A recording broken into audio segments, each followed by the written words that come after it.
नमस्कार साथियों, स्वागत है आपका रेनबो एजुकेशन चैनल पर। आज की वीडियो में हम मॉड्यूल 4 बुनियादी साक्षरता एवं संख्या ज्ञान में समुदाय एवं अभिभावकों की सहभागिता के मूल्यांकन में पूछे जाने वाले सभी 40 प्रश्नों के उत्तर देखेंगे। क्योंकि आपसे मूल्यांकन में इन 40 में से कोई भी 20 क्वेश्चन पूछे जा सकते हैं, इसलिए आपको 40 क्वेश्चन तैयार करना आवश्यक है। इसमें जो महत्वपूर्ण बात है कि मूल्यांकन प्रश्नोत्तरी में न्यूनतम 70% अंक यानी 14 आंसर सही होने पर ही सर्टिफिकेट प्राप्त हो पाएगा। इस हेतु प्रतिभागी 3 बार प्रयास कर सकेंगे। साथियों, वीडियो में आगे बढ़ने से पहले अगर आप चैनल पर नए हैं और ऐसे ही सभी कोर्स के बिल्कुल सही उत्तर जानना चाहते हैं तो चैनल को सब्सक्राइब जरूर कर लें और बेल आइकन को भी प्रेस कर दें। चलिए अब आंकलन प्रश्नोत्तरी शुरू करते हैं।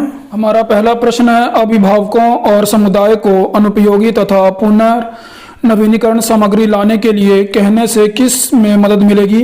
इसका राइट आंसर है FLN गतिविधियों से संबंधित बच्चों के लिए सुरक्षित खेल और खिलौनों का सृजन करने के लिए। चलिए आगे बढ़ते हैं। हमारा अगला प्रश्न है, बच्चों की शिक्षा के लिए अभिभावकों की अपेक्षाओं तथा उनके वास्तविक सहयोग के बीच खाई होने का मुख्य कारण क्या है? फोर्थ इसका राइट आंसर होगा, अभिभावकों और शिक्षकों के बीच सार्थक सहभागिता का पर्याप्त उन्मुखीकरण नहीं है। चलिए आगे बढ़ते हैं। जब विद्यालय में मित्रवत व्यवहार के साथ परिवार के सदस्यों का स्वागत होता है तो इनमें से कौन सा काम करना आसान होता है? इसका राइट आंसर है सफल साझेदारी बनाना। चलिए आगे बढ़ते हैं। अभिभावक स्थानीय स्तर पर उपलब्ध ऐसे खिलौने और खेल सामग्री जो बच्चों के लिए हानिकारक नहीं है उनकी पहचान कर सकते हैं और उनका उपयोग कर सकते हैं। इसका राइट आंसर होगा स्वयं खोजपूर्ण तरीके से सीखने के लिए। तो चलिए आगे बढ़ते हैं। अभिभावकों द्वारा बच्चों की कहानी के प्रति जागरूकता बढ़ाने के लिए कौन सी गतिविधियां की जा सकती हैं? इसका राइट आंसर होगा जोर से बोलकर पढ़ना। चलिए अगले प्रश्न की तरफ। अभिभावकों और समुदाय के सदस्यों को प्री स्कूल शिक्षा कार्यक्रम में कैसे संबद्ध किया जाना चाहिए? इसका राइट आंसर है नियमित संवाद कार्य विद्यालयों तथा पालक शिक्षक संघ की बैठकों और अभिभावकों के सम्मेलनों के माध्यम से। चलिए आगे बढ़ते हैं। बुनियादी साक्षरता तथा संख्या ज्ञान कौशल को कैसे बढ़ाया जा सकता है? इसका राइट आंसर है बुनियादी साक्षरता तथा संख्या ज्ञान गतिविधियों में अभिभावकों की शिक्षा तथा सहभागिता बढ़ाकर। चलिए आगे चलते हैं। जब अभिभावक बच्चों के साथ मिलकर सस्ते कम कीमत वाले खिलौने बनाते हैं तो किस प्रकार के विकास में सहयोग होते हैं? इसका राइट आंसर है सृजनात्मक विकास के साथ बच्चों को स्थानीय तथा आकार अवधारणाओं पर अनुपात और पृष्ठभूमि की समझ मिलती है। चलिए आगे बढ़ते हैं। अभिभावकों को बच्चों की शिक्षा में सहयोग के लिए शिक्षित करने के लिए निम्नलिखित में से किस तरीके का उपयोग किया जाना चाहिए? इसका राइट आंसर है अभिभावकों की सुविधा के अनुसार औपचारिक तथा अनौपचारिक संवाद खुला रखना। चलिए आगे बढ़ते हैं। विद्यालय और परिवारों के बीच मजबूत संबंध बनाने के लिए बहुत से तरीके हैं। इस उद्देश्य की प्राप्ति के लिए निम्न में सबसे अधिक क्या आवश्यक है? तो इसका राइट आंसर है बच्चों के सीखने और विकास के सभी पहलुओं पर दोनों के बीच निरंतर संवाद हो। चलिए आगे बढ़ते हैं। FLN संबंधित शिक्षा में सहयोग करने के लिए परिवारों को क्या जानना अति महत्वपूर्ण है? इसका राइट आंसर है प्रत्येक स्तर पर सीखने के प्रतिफल। चलिए आगे बढ़ते हैं। अभिभावकों के साथ निरंतर संवाद और संचार उन्हें किस ओर प्रेरित करने के लिए महत्वपूर्ण है?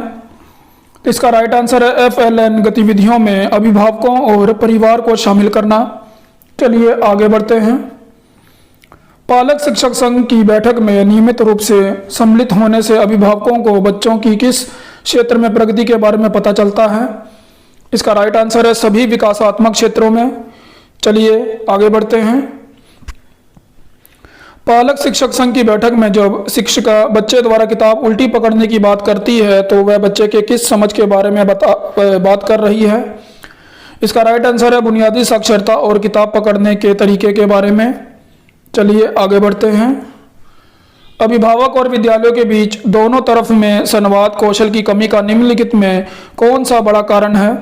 इसका राइट आंसर है अभिभावकों और समुदाय की कम रुचि होना। चलिए आगे बढ़ते हैं।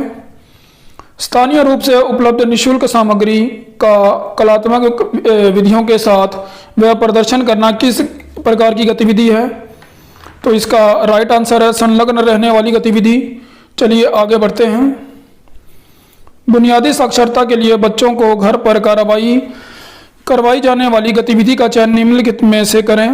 इसका राइट आंसर है साझा पठन। चलिए आगे बढ़ते हैं।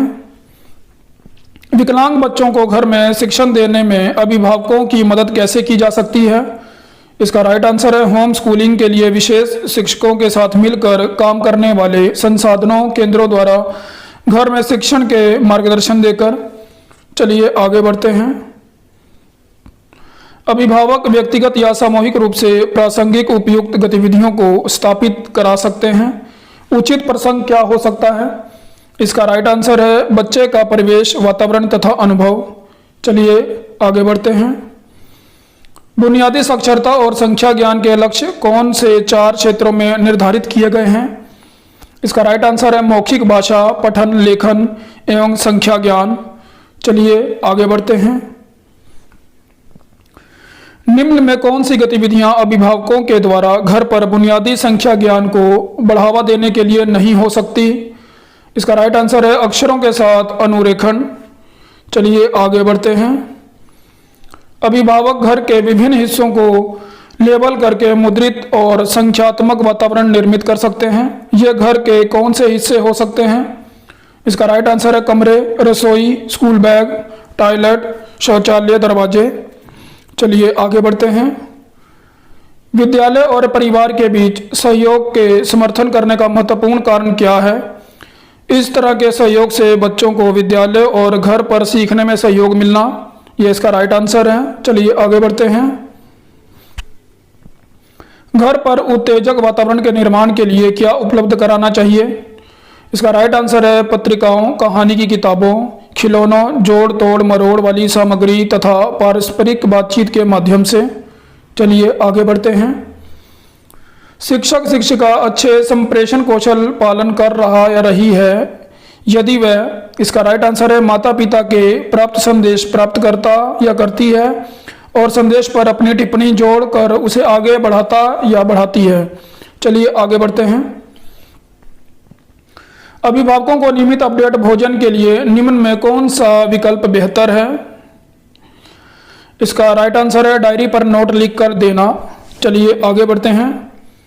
बुनियादी भाषा और साक्षरता कौशल किससे संबंधित है? इसका राइट आंसर है बच्चों की भाषा, अभिव्यक्ति एवं संचार कौशल। चलिए आगे बढ़ते हैं। बुनियादी स्तर पर अभिभावकों की सहभागिता अत्यंत महत्वपूर्ण है। इस स्तर पर किस आयु वर्ग के बच्चे सम्मिलित हैं? इसका राइट आंसर है 3 से 8 वर्ष। चलिए आगे बढ़ते हैं। बच्चे शिक्षा में अभिभावकों की संबद्धता की आवश्यकता का मुख्य कारण क्या है? इसका राइट आंसर है बच्चों के विकास और सीखने में एक महत्वपूर्ण कड़ी बनने के लिए। चलिए आगे बढ़ते हैं। अभिभावकों को किस स्तर के सीखने के प्रतिफलों LOS के प्रति जागरूक होना चाहिए? इसका राइट आंसर है विभिन्न कक्षाओं के स्तर पर। चलिए आगे बढ़ते हैं। FLN में अभिभावकों और समुदाय की कम सहभागिता का मुख्य कारण क्या है? इसका राइट आंसर है अभिभावकों और विद्यालय में संवाद कौशल और तरीकों का अभाव। चलिए आगे बढ़ते हैं। बुनियादी साक्षरता को बढ़ावा देने के लिए अभिभावकों को बच्चों के साथ गाना चाहिए तथा ऐसा करते हुए उन्हें क्या पहचानने के लिए प्रोत्साहित करें?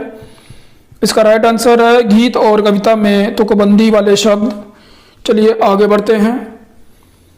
बुनियादी स्तर पर FLN कौशल बढ़ाने के लिए अभिभावकों का सहयोग क्यों आवश्यक है? इसका राइट आंसर है क्योंकि बच्चे घर पर विद्यालय के अतिरिक्त सर्वाधिक समय व्यतीत करते हैं, इसलिए घर में सहयोग अति महत्वपूर्ण है। चलिए आगे बढ़ते हैं। सामुदायिक सहभागिता विद्यालय और बच्चों के लिए क्यों उपयोगी है? इसका राइट आंसर है समुदाय के पास भौतिक, वित्तीय और मानवीय बहुत से संसाधन होते हैं जो विद्यालय और बच्चों के लिए लाभदायक हो सकते हैं। चलिए आगे बढ़ते हैं। बुनियादी स्तर पर बच्चों को आयु और विकास अनुरूप उपयुक्त खेल खिलौने देने से उन्हें कौन से नए कौशलों का अभ्यास करने का अवसर मिलता है? इसका राइट आंसर है सृजनात्मक सोच, पूर्ण एवं हलन चलन गतिविधियां तथा पारस्परिक चर्चा। चलिए आगे बढ़ते हैं। अभिभावकों और समुदाय को बच्चों के सीखने के स्तर के बारे में जानकारी क्यों होनी चाहिए? इसका राइट आंसर है सीखने के प्रतिफलों को बेहतर सीखने के लिए। चलिए आगे बढ़ते हैं। घर के वातावरण को प्रिंट से समृद्ध बनाना और अभिभावकों तथा परिवारों द्वारा बच्चों के कौन कौन से कौशल को सुदृढ़ करता है? इसका राइट आंसर है बुनियादी साक्षरता कौशल। चलिए आगे बढ़ते हैं। FLN मिशन की दिशा निर्देशों से अभिभावकों को संबद्ध करने के लिए निम्न में से कौन सा सुझाव दिया गया है? इसका राइट आंसर है आकलन के परिणामों को साझा करना। चलिए आगे बढ़ते हैं। समुदाय से सहयोग व समर्थन प्राप्त करने के क्या तरीके हैं? इसका राइट आंसर है मीडिया संसाधन, लोकगीत, नुक्कड़ नाटक, कठपुतली शो। तो साथियों, आज की इस वीडियो में इतना ही। अगर आपको वीडियो हेल्पफुल लगी हो तो लाइक, शेयर और कमेंट जरूर करें और चैनल को सब्सक्राइब करना ना भूलें। जय हिंद साथियों।